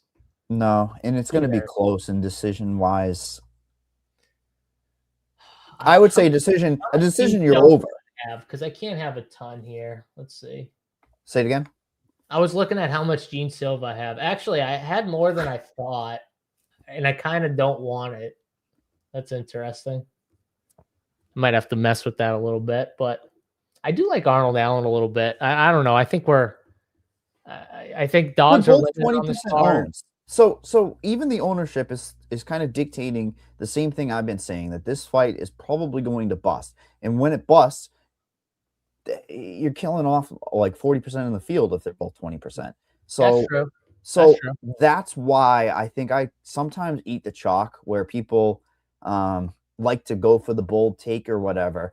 I acknowledge that it's a tough. Yeah, you see that when he said bold take, he's like shitty take. JSU shitty take. The people like the shitty take. That's what he was. No. Saying. I acknowledge that Allen is a win equity play, 100%, because there's just nowhere to go. And also, when this fight was made, I'm thinking to myself, why is Allen such a big dog? Right? I imagine when you see a betting line before a betting line, when you see a fight made, you kind of make your own betting line. I would have had it like minus 150 Silva, right? Like I was surprised when I saw it past minus 200. Strictly name value, striking, the pace of fight, it's going to be competitive, right? Maybe. I just think Allen's going to be bloody by the end of this thing. Okay. That's not a bold take. We move on to one where we might have a bold take. Thug Rose Namajunas versus Natalia Silva. Natalia Silva coming in as the favorite in this fight at a minus 310 on DraftKings Sportsbook. Silva come back at Namajunas come back at a plus 250. Money coming in over the last 24 hours on Rose. I was on her before that. You heard me on the Future Show. Funny enough, I actually have a futures bet on Arnold Allen. So don't think there's ever any bias with me. There's never, because I have a futures on Allen, because if he gets through Silva, he's right there in the picture. We talked about the Future Show. Natalia Silva is a risk-adverse, kickbox at distance, do not score any fantasy points type of fighter. But isn't it do or die for Rose? I look at it as a do or die situation for her. There's absolutely not going to be a finish. Let's just put that out there. I'm clawing for win equity. Now I'm getting a tiny bit of value on Thug Rose here at plus 250. She opens up a lot of salary. She gets me off of the Derek Lewis's of the world, because I think Derek Lewis is a bit of a trap. That might be bold for what other people are saying, but Thug Rose is going to be forced into scoring. She's going to have to go forward. That's a bold take, is it not? That Thug Rose could be on an optimal lineup. That is a bold take, and a take that I think is going to end up being wrong at the end of the day, but I respect the boldness of your take right now. Natalia Silva is just, she's a tough girl to track down. When you track her down, you have to kind of get in your shots, because it doesn't happen a lot.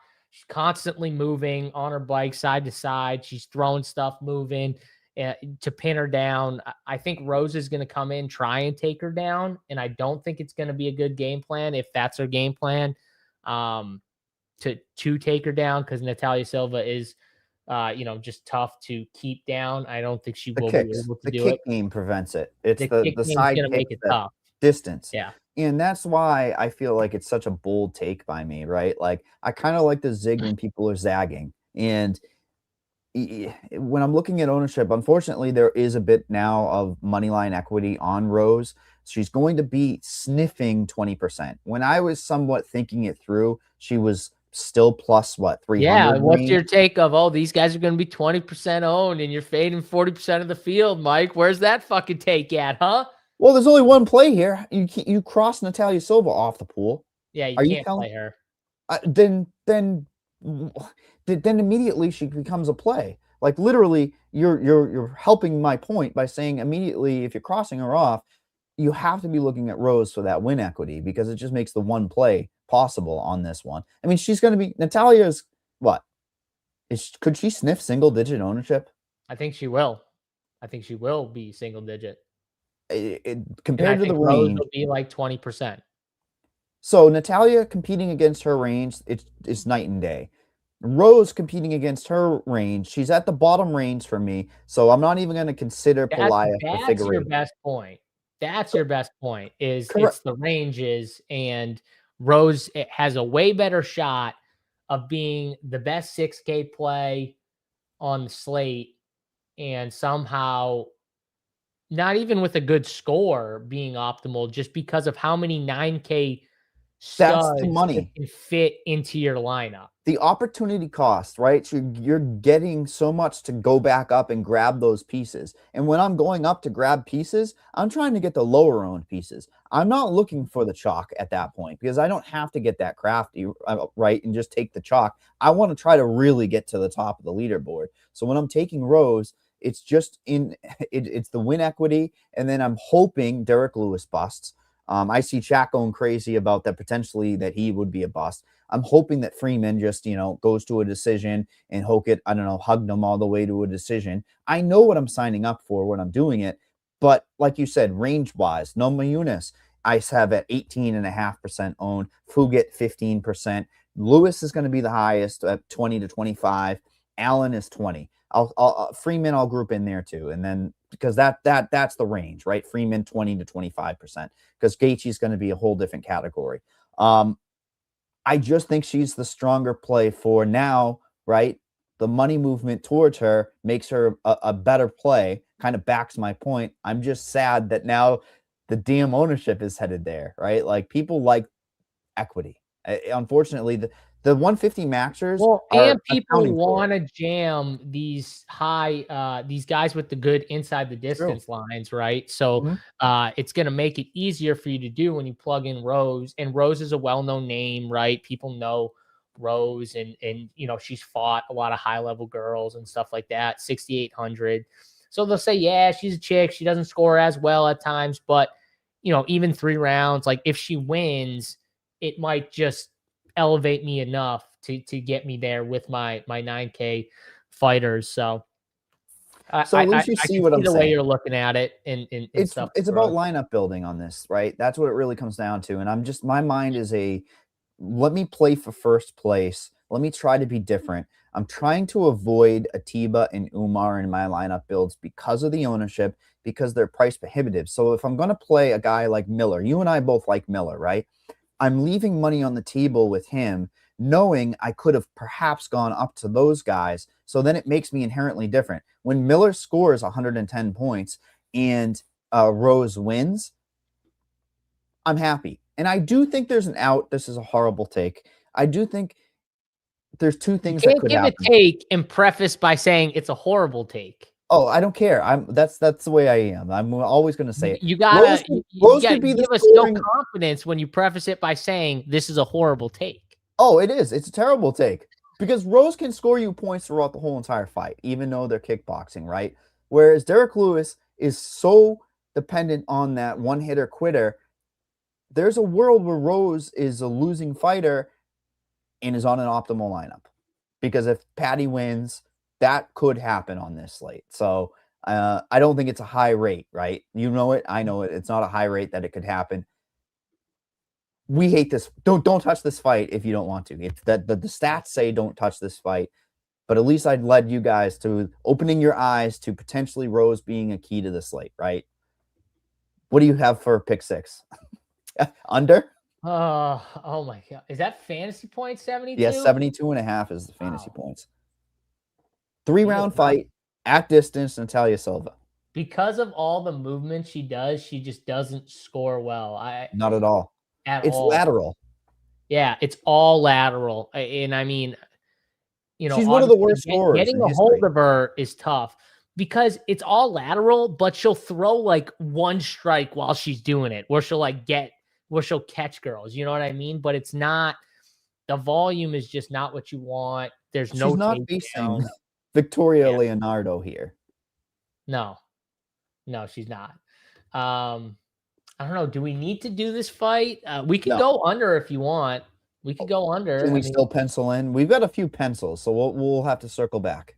Yeah, we could circle back here. I'm cool with that. You got it, man. Let's move on to the next fight where we talked about this up and down the card already. We're literally on almost all of these fights where he was priced in. We have Derek Lewis, the Black Beast, coming in against Waldo Cortes-Acosta, minus 345 for Waldo here against the veteran Derek Lewis, plus 275.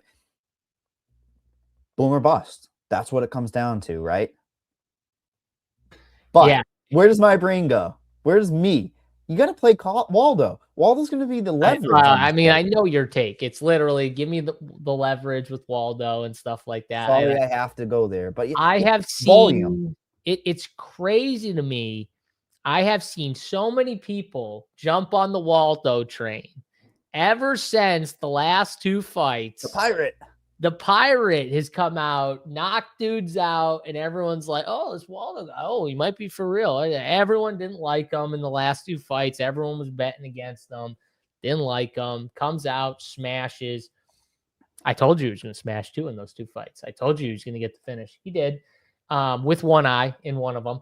And now everyone loves him. Everyone's best bet. Waldo by KO, 105 plus 105 or whatever it is right now, plus 100, minus 110, wherever you're betting. And I don't know, it just feels like one of those fights, man, where I could see Waldo trying to be a little more careful. He hasn't really done that in the last couple fights. I just, in my head though, and remember the Despaigne fight where he was taking him down and just controlling him? He's like, fuck this. I'm not standing with this monster over here. I'm just going to take him down. He can't get up. Do we think that just like getting into a firefight with Derek Lewis is the best idea? I know he's been knocking dudes out, and I know he's trying to like pull guys into the big overhand and stuff like that. He likes to back up. But man, if they get into like just a dick swinging matchup here, I don't know. That's like the worst thing he could do, I think, against Derek, because you're giving Derek Lewis a chance. Even though you have power and a chin too, you're literally giving Derek Lewis the chance to win. Well, a perfect example is the Taliesin Teixeira fight. Dick swinging contest. Derek Lewis like, all right, Doc, keep coming. And then the big, tall, the skyscraper just falls down into like a 500-piece combo. Agree. And the fight could be slop. It could definitely be slop. I mean, well, K-Fowl says Lewis cardio is elite. Not sure if I agree with that. I think he just has good second wins. I think his cardio is like the best it's ever been. Yeah, but he says he's in the best shape. It's in burst. It's like, because it's burst fighting, right? You press that burst. It's like he'll go and then he holds back on and he like throttles it back down. Well, and it's all heart and will. During those, the like, man is a big dude. I don't know if you've seen it before, but no, what do you expect? Like him to just come out there? And he doesn't want damage this fight though, because he wants to be on that White House card. I don't know how to put it other than that. He wants on that White House card so bad. He might be able to get on it anyways. It's regardless of kind, unless it's just a horrible fight. Yeah, you know. I mean, he is getting up there in age. I'm happy you at least knew where I was headed with it. The betting line, though, is surprising here at the minus 154 on over 1.5. That looks like it's been getting juiced a little. So they do think it's going to be somewhat of a competitive kickboxing one. That's it. That's telling you that both guys might be a little more cautious about one another's power. Correct. A little bit. And they both like to do the same thing, right? They want to pull you into their power. They both kind of do like the come on, let me pull you into my shot, right? And then they start throwing. Like you said, it's like a burst, but they kind of want to pull you into it. They don't want to like go right through you, right? It's a little different the way they both have that style, which in terms that could in itself make this fight extend a little bit. Yeah, and I look forward to at the end of this card breaking down like our range, right? Look at that. The Ty Miller went up 99.5 points. Great. I think it was 93.5 a minute ago, by the way, just for the record. But it'll be interesting to break down what your rankings are, the 9K versus mine, I think, at the end of it, right? Because I do think that this is the range that is going to decide things, because you're going to clearly Atiba is A++. I'm just wondering if people are going to go to Waldo. I don't think they are. Do you? I'm seeing 33. Yeah, I think people will. I think people will. He's had two big fights in a row. People have seen it. I think people are sold a little bit on Waldo, and Waldo's got power. He's got a chin. Like he has all the things you want for like a big guy. His striking's is solid. He can mix it up if he has to. So yeah, I mean, he's a good fighter, man. Derek Lewis is a tough task, I think, for anyone, because Derek Lewis, just at the end of the day, he has that same type of one hitter, and you're quitting, you're sleeping at the end of the night, and everyone knows it. So, but how do you fight him? How do you fight him? Do you go out there and just do the same thing you've been doing and get into that swinging matchup, or do you fight differently? Fight safer? I don't know. Yeah. I have a feeling though that Waldo's on this like massive. You're talking about Derek Lewis wanting to be on a White House card. Waldo's on this like massive trajectory that he wasn't on pre the last two fights. And then all of a sudden with him, fighting through the eye poke, getting the knockout, doing the eye patch thing, pirate, and then knocking the next guy out and stuff like that. He's kind of like, his trajectory has went way up. And if he comes out here and just knocks out Derek Lewis, I mean, nobody does that. Where does he go from here? If he does that, if he starches Derek Lewis, like starches him first round KO, where does he go? Pavlovich. Yeah. That's the only answer. I'm not trying to be rude. I just don't. He's not to the title yet. He's one away, right? So he's got to get through somebody. But he instantly goes to that one away. Correct, 100%. And it's heavyweight division at the end of the day, right? Like, it doesn't take a lot to just make an explosive situation happen. And they like boosting up these Contender Series guys. They love doing that. And who's KO'd Lewis? I mean, he's gotten finished. I mean, his finishes though are against the guys with power, obviously. Somebody above that comment was asking, would you go Cortez, Silva, or Ty Johnson, Hoit? What's he trying to say there?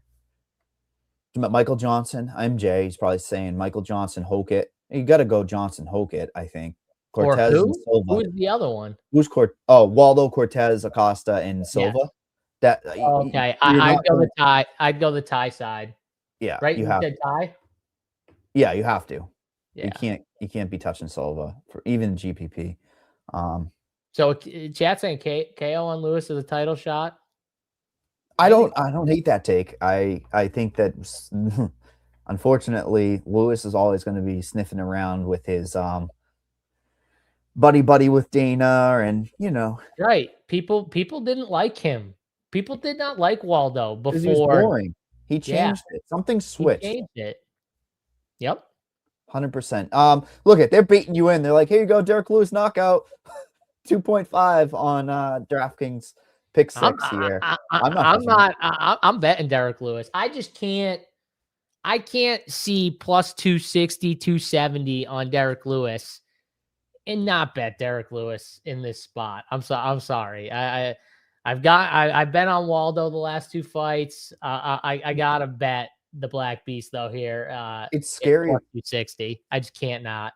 We're not gonna touch this, but the 8.5 minutes, technically, with the over 1.5, so 7.5 minutes being minus 150 or minus 160, there would be value on that number, but that's too terrifying to touch. What's decision? What's this fight to end? Decision?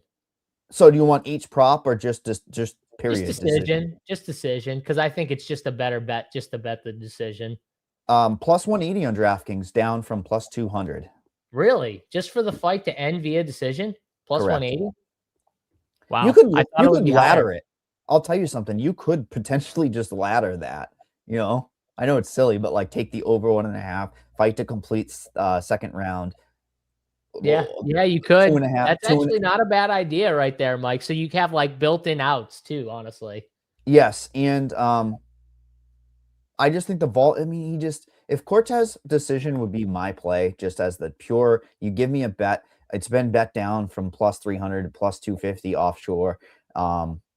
He's just going to win on volume. Though, who's the one that's going to go for forward? Like, because they both want each other to come to that. You know what I mean? Like, that's going to be the interesting thing. Who's the one that says, all right, no. I'm going to be the one. Dude, don't say that ever again. You know what I'm having flashbacks of?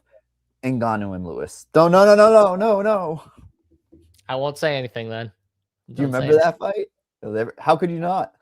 Because there's nothing you can remember about it. Yeah, the people do love a good Rogan Black Beast viral moment right there. We got to have one more. We got to have another one. He's just so good after fights too. He's just so good. I always root for the Black Beast. He's the man. You got to. And he's not on the Houston card coming up, I believe, that they just scheduled. So that was one that I was like, interesting. When is that card? Is it near the White House card? It's got to be, because they're scheduling out now for whatever, February, March, April. So talk about viral moment. There is a machine that they have built for viral moments, but is this a viral moment for him? Sean O'Malley back in the cage against Song Yadong here, minus 218 on DraftKings Sportsbook. Comeback is a plus 180 for Song Yadong. Is this just another one of those fights that fits into the mold of it's going to be a competitive kickboxing at distance, and then there's nothing to be had here? Because if you're playing this fight for fantasy purposes, GSU, it's because of ownership. I talked about it. It's 20% owned for Sean O'Malley, who clearly has the name value. Nobody wants to touch him in a 3-round fight. Sorry, 3-round fight.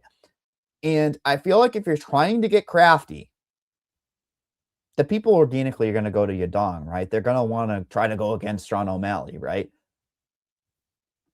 Yeah, I do think. Yeah, and Song has the name too. They see Sean O'Malley in a 3-round fight, and I think people are gonna hesitate, right, with Sean O'Malley in a 3-round fight, because he's, his last couple fights have been, in 5-rounders. Obviously, the Davishvili one ended in 3, but I do think it's just, this is a setup matchup to get Sean back in the win column. I think it's a really tough spot for Yadong here. I think Sean is going to have a big advantage on the feet.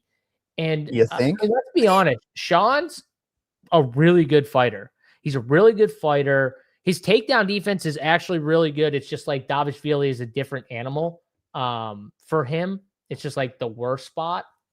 But I think now you go from that to Yadong. I think O'Malley's going to be able to kind of do what he wants on the feet and not have to worry as much about anything. Because it's different when in the back of your mind, you're just worried about takedowns. Like, you're just worried, like, I can't let this guy get a hold of me, and it's like Merab is just a different animal than most of the other fighters in this division, because you just always have that in the back of your mind when you're fighting Merab. So it's got to be so frustrating.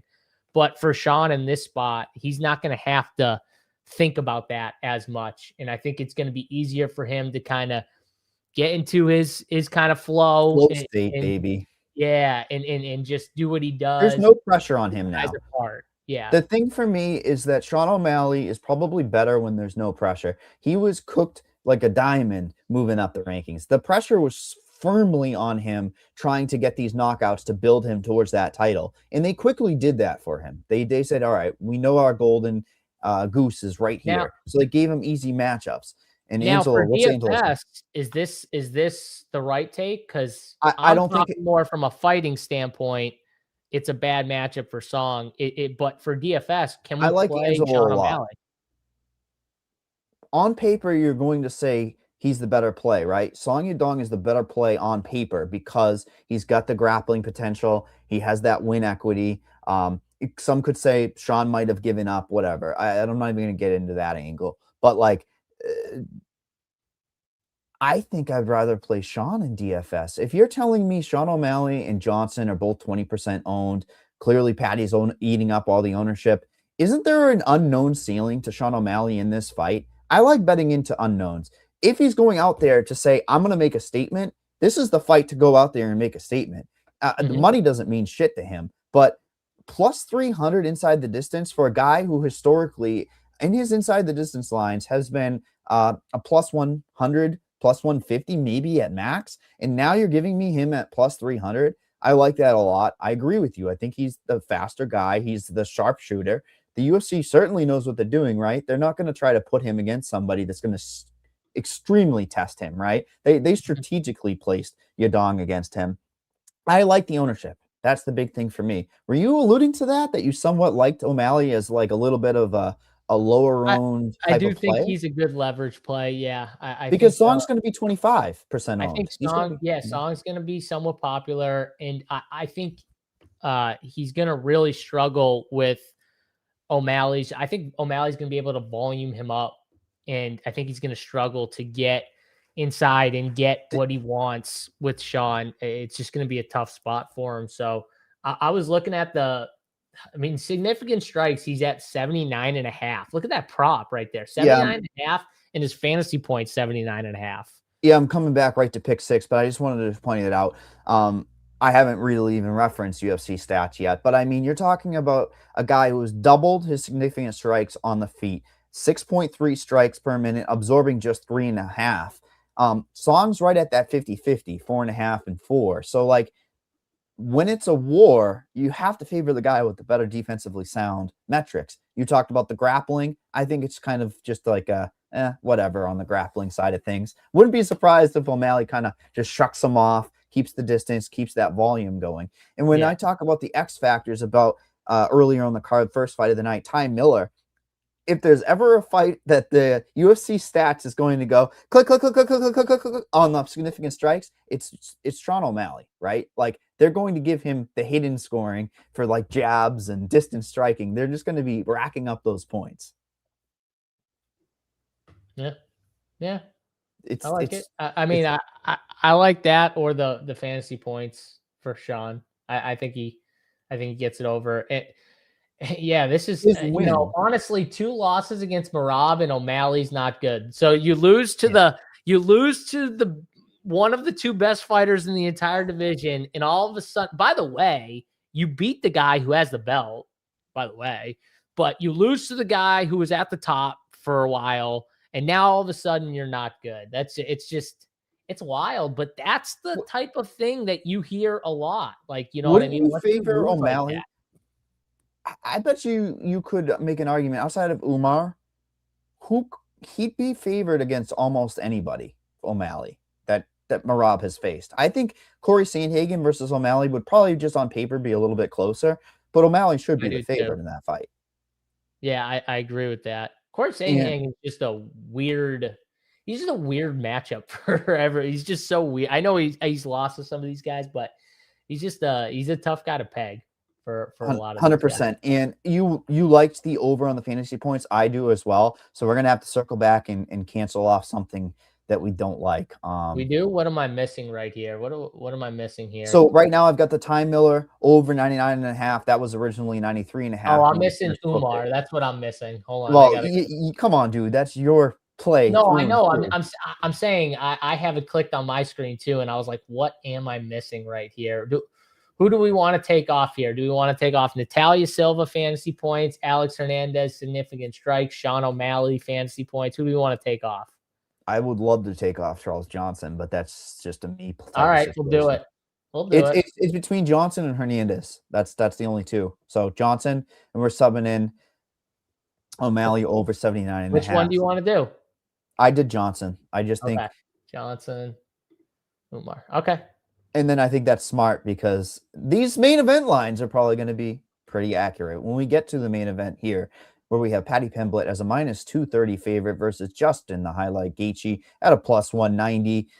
Straight to you, man. What do you like here? What do you see? Kind of surprised by the old veteran being a 2-1 underdog?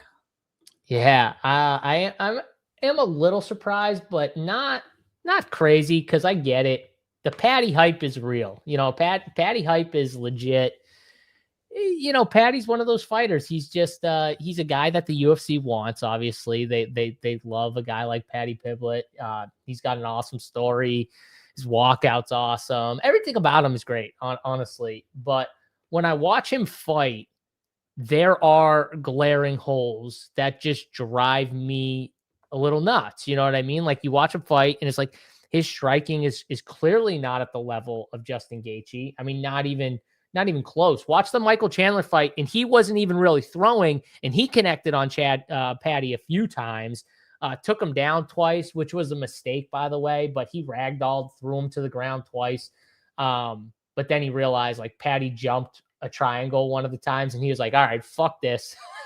I'm not doing this. It's like, do not wrestle Paddy. He wants you to wrestle. Paddy wants you to wrestle and grapple him because he knows that's the best path for him to get you to the ground, because Paddy's takedowns are not good.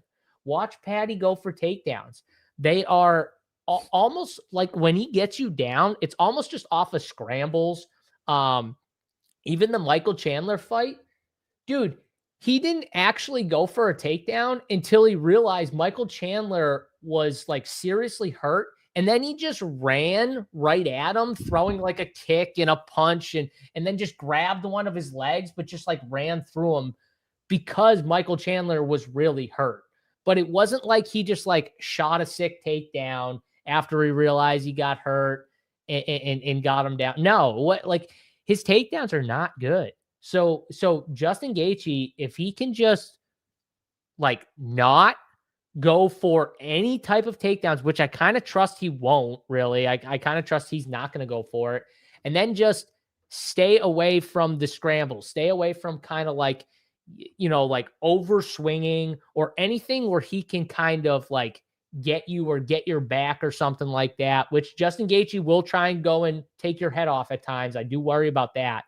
But if he doesn't do that, dude, Paddy's chin it's right up there. He lives his chin right up there all the time. Justin Gaethje will have opportunities to hurt Paddy Pimblett. Maybe not put him out, but he's going to have opportunities to hurt him on the feet. He's the way better fighter on the feet. It's not even close. Paddy's the way better fighter on the ground. So I look at this as like, do you think Paddy gets this fight to the ground? If you do, I think you're going to like Paddy in this spot, obviously. If you think this fight is a mainly striking matchup, though, Mike, how do you not like Justin Gaethje in a mainly striking matchup? That's the problem. He's a refined veteran of striking. The number is wild, strictly on the money line. Obviously, this is the fight to target. Let's, 5 rounds. These two can go to war. Oh, thanks, Mike. Tell us something we don't know. Something we don't know. I love your call about the Paddy takedown. So people think that he's like a refined. He doesn't go for takedowns. It's all arms. It's position. It's position. And I watched it and I'm like, look at the Bobby Green fight. So what happened with Bobby Green? So Bobby Green, I think what happened was Paddy kind of kicked his leg as he was, you know how Bobby Green likes to like lunge in with those like long things, and Paddy like kicked his leg, and then Bobby Green's like, oh shit, I'm falling. All right, I'm going to like jump into him. And Paddy's like, you idiot. And just like caught him, like in the guillotine or whatever, got him down and then got him in the triangle and stuff like that and choked him out or arm barred him and choked him out, whatever, and wins the fight. The Tony Ferguson fight, bro, the third round, Tony Ferguson was literally like moving forward and Paddy Pimblett wanted nothing to do with it in the third round, which is just wild to me. He did get him down eventually, but Tony Ferguson is like 100 years old when he was doing that. And then the Michael Chandler fight, like I said, like Michael Chandler was the one going for the grappling in the first round or two. It wasn't Paddy. Paddy was like Paddy was trying to strike with him, and his striking is literally as simple as this. Like, he throws one big movement at a time. There's not a ton of combinations, right? Like Justin Gaethje, he's going to throw like combinations. He's going to throw that head kick. He's like Paddy. It's just one big movement. So all Justin has to do is just like counter off those one big movements, and he's going to have success here, I think, striking with Paddy. And like I said, like as long as he doesn't get caught in like a scramble, I think he's going to be safe or get tired. Like, obviously, if you get tired and Patty can just kind of run and grab you and just maul you down, then you're in trouble. But I just don't see it, man. And look at his fights. Like, he doesn't get a ton of takedowns. He just capitalizes when he does have you down because his jiu-jitsu is elite, right, Mike? Like, it's top tier jiu-jitsu. Oh, 100%. What you are saying is basically his size is winning out, right? Paddy Pimblett's just so damn big for the division, broad-shouldered. When he's getting to those positions, exactly like you said, against King Green or Chandler, it's just him just kind of like hovering over his opponents. And I think he kind of cooks them a little bit, right? Like he's sweeping those legs just to get over his opponent so then he can just wear on them physically. He transitions really well too. Like, he transitions when he's on the ground, like, really well from the back to different submissions, going from the guillotine to the triangle, jump in the triangle. He has that's why I'm saying, like, when you fight Patty, you should want space, like literal, like if you're going in, you go in for a combo, get the fuck out. Like don't be in a range where he can somehow like grab you and jump on your back or jump into a triangle or pull you down. Like, it should be space. Be careful of kicks and just touch with the chin up as high as it is. Eventually, a good striker is going to connect in a 5-round fight, you would think. Absolutely. I mean, look at this money movement from the opener. It looks like DraftKings might have been the industry leader with opening the line at -115, and it's been nothing but straight movement towards Patty. Also, just to help your point of GAETHJE, you know I'm a price guy, right? Best price out there on the sportsbook, +380 GAETHJE inside the distance. You almost have to take a shot at that if you like that prop anyways. Best price on the market, DraftKings Sportsbook. Yeah. Patty's tough, man. It's going to be an interesting fight because Patty is tough. I give him credit. I'm wondering if this is a fight that could go to decision. There you go. There's the thing. And that's why I wouldn't be shocked. I was hoping you'd say that. Because doesn't that open up the door for both these guys scoring? Yes, it does. I mean, there's a world where the stack could work this week. God, you hate me saying that. I know I hate it, but I kind of agree that it could happen, but I will not this do particular card only. I'm and refusing to do it. Tight pricing. You need every other fight to happen perfectly for this to happen. Gustin Gaethje is going to be 33%. You kind of need all the favorites to pretty much win, right? I see that happening. Yeah. Hence why I'm probably playing Thug Rose, because she's going to score, at least score, compared to her range. Anyways, Paddy Pimblett going to be 55% owned. Gaethje being 33. Clearly, Gaethje is the best leverage play just based on how he's going to fight, how things are on this slate. Clearly, he's the best leverage play. I think you're doing it wrong if you're not mixing him in. Dude. You can't just be a Paddy Pimblett. You know, Patty and Armin have similar. And then someone said we need the Patty versus Armin fight. I would love that fight. I think those comments organically happened.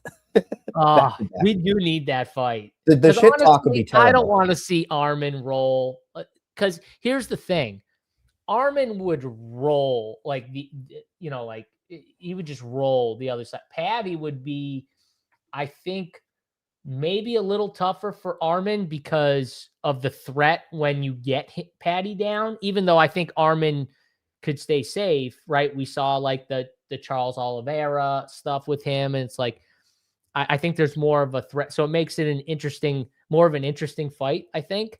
But yeah, no, the Gaethje fight would be, I'd be different. That'd be a roll sesh right there. That'd be easy money. So I do hope we get Armin versus Patty because that I would love to see that fight.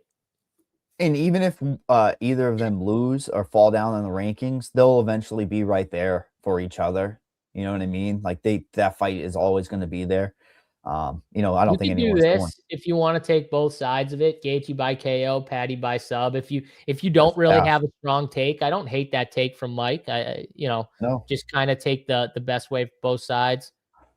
By the Just way, hope there's no draw. BBBBRRR12. All my homies and their homies love JSU. Appreciate you, brother. Yeah, I like it. Pick six wise, you seeing anything? I think we cooked up a really good pick six without getting to the steamed pick six here. Because here's the thing. Sean O'Malley had a gajillion things offered. They offered extra props for Derek Lewis. That's when you know they want you, right? They want that. They want the main event. They want the co-main event. They want you to get in and invested on a Derek Lewis. I like attacking the lower down the card types of spots, don't you? For pick six wise, or because they're accurate. Higher up the card, the lines tend to be accurate. Yeah, if you made me kind of like I have to pick one, because people will want to pick this fight, right? It'd probably be Gaethje significant strike over here. Patty, what's his number? He doesn't really on what? He does throw a decent amount. So yeah, it'd probably be significant strikes over if I had to pick one. But I agree with you. I don't think we need to pick this fight, but it would be a significant strike over. Awesome. Yeah, no, I think we cooked up a nice pick six there. You want to go over that first, so then we can transition over to the final thoughts, or which way do you want to go? Yeah, so let's do that here real quick. I did bump, like I said. I've said it a couple times already, but I believe it was 93.5. I'd have to rewind the video, and it's gone up to 99.5 since we had talked. All right, so here's the pick six we got. We got Ty Miller, fantasy points over 99.5. Josh Hoit, fantasy points under 102.5. Alex Hernandez, 51.5 significant strikes under. Natalia Silva, 72.5 fantasy points, less than. Sean O'Malley, 79.5 fantasy points, more than. And Umar Nurmagomedov, 112.5 fantasy points, less than. Bang, right there. There was a boost out there this week. I don't know if you saw it. Did I not see it? I got you before you hit that send button. I'm gonna pull it up now. There is there was like a 50%, I think it was, promos. I've got UFC 30% winnings boost with your 50 max. You said $50 max. Is that what it said? Yep, 30%, $50 max on that promo that's out there. Just like we said earlier in the show, just to recap, we like the 30% boost in the first fight of the night. How can we start the year off right? Ty Miller, I don't think you take the KO prop. I know we want plus money, but you take the KO sub prop, the alt one that carries both of them, because it's minus 135 for an extra 10 cents. Give me it in case you club and subs. I like that. I think you like that one as well to start the year with a winning bet, right? Yeah, there we go. 23x with the boost. Beautiful. Yeah, got the boost here. And we're backing up the Miller play, the first play of the year. Yeah, I mean, I like that play. I don't know about you, but absolutely, I'm in on it. Started with a 30% boost. You're like minus 105 essentially. Like I say, I'm gonna take the KO sub because 10 cents is worth a club and sub. Now the card, 9K. Rank them right now. I've been waiting for this. Your rankings, 9K. Fighters. Let's see here. Let me just get them all sorted. Okay, so I've got them. Atiba. Yep. Ty Miller. Mm-hmm. Then it would be. See how tough it is? It's silly. Right? It's hard. I guess it would. Oh man, I don't even really like Umar. Honestly, even though I'm betting Lewis, I think it would be Waldo or Gene Silva. Fuck. I'll go Waldo Silva. I'll go Waldo, Gene Silva, Umar, Josh Hoit, Natalia Silva. That's how I'm. You even said her name. Yeah. What? Well, I had to because there's two Silvas. I didn't want people to get confused. Sorry. The beautiful Natalia Silva. You got it. Yeah, I like Ty Miller. I think he's number one based on ownership, projected ceiling. I'm playing that. Then Gautier. Then Gene Silva due to the ownership. Waldo Costa. Umar. Because I think Umar's ownership is 25%. Dude, we are like the farthest aligned from anything. We are like so far not aligned. I know. That's why I wanted to say the rankings, didn't you? I'm like, we're not going to be alike. That's why I think it's an interesting play. Is like, I like to play the ownership game. That's just me. And I think it's a slate where you're going to struggle for dogs. My final X's and O's, and then you can sign us out of here. I promise. Modestas Bukauskas is my pretty much favorite play on the slate when it comes to price, upside. A first round finish for him, it's over. If you do not have him and he gets that first round finish, your slate's pretty much done because he's allowing you to do what you need to do with your lineups. Clearly, I'm the person that's going to play Thug Rose over the likes of Lewis or Freeman. If you're playing Freeman, it's a great play. I cannot fault you for playing him because I think if he wins, it's probably a second or third round finish, even a decision. And I think Hogan's going to force him into scoring. Clearly, people want the main event underdog, right? In GAETHJE. That is what it is. I think you just make your decision. Your first decision point is the main event. Unfortunately, I'm going with Patty. Shocker, wearing some shirts of Patty Batty, right? But where's the hair? Where's your hair? We should get the wigs. I'll get the wigs for us next time. No, you can have the wig. I'm betting Justin Gaethje, so you can have the wig. I'm not, but I do love his intro. I'm a fan of the Patty intro. I do love it. I do love it. So, and I really do not think that Atiba or Umar are going to necessarily be that important to the slate. They're just price prohibitive on this slate. All right.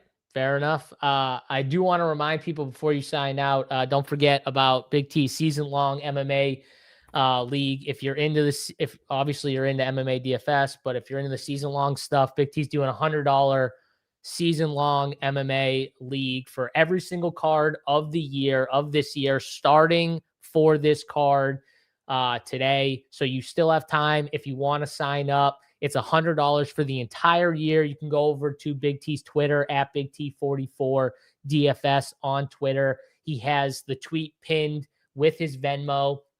$100. You're in. Bang. It starts obviously when this card locks here at 5 Eastern, I think the card locks. So if you're interested, get over there on Twitter, sign up, get in, and try and take Big T down. I think he said the top 3 at the end of the year are going to get paid out. So, yeah, should be fun. I got you. One more thing. Go our for UFC Future Show. Did we give out like a plus 15 gajillion? It was 150 to 1. You guys might want to go back to that video and watch that. That's going to be there up on YouTube still, right? Yes, it should be up there. We did give a nice big couple big futures, but one for sure we both liked. And what is it? One pick? No, so Boss Bro, it's so it's like it's DFS. So like your favorite line, you have one lineup, right?